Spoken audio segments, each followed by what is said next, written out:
Baraddaa jedhee gaafa manaa bahu ofitti akka kadhee durbaa kan nama garuu bulee waadaan kun cabe kunoo kanarraa jaalalli na qabe jaba ati yeroo mandaa daftarii mee harruma si haagoo dhiisi daftariin biddeen siin ta'u daftarii hiriyaa siin ta'u daftariin chiikii siin ta'u isa caalu sitti na agarsiisa laama kun oolaa kun chiikolii ilaali biraandii bidee dhufeerraa yaal kun hin bareedu ilaali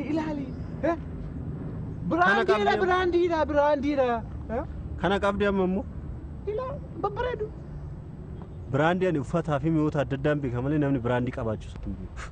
Fidimee si argaan jira akkatti ilaalaa jirtu. Waan shama baadiyyaa keessatti fakkaatee qaamaan as keessa hin jirtu. Ganaa nyaachuu fedha malee. Ani kanuma dhufe hunda wajjin hin gororu. Maal jettee?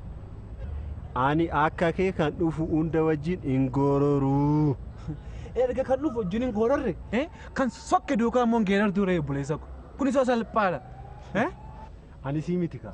Ani kan kooti kanan jedhu kanan akka agartuu ija kooti ilaalu qaba. Ilaa buleessa koo waan tokko sitti himu iji keenya lamaan agartuu lama qaba. Sii galeera? Ahaa har'a immoo optomooloojistii taate? Ajittiin maranaa deebiime.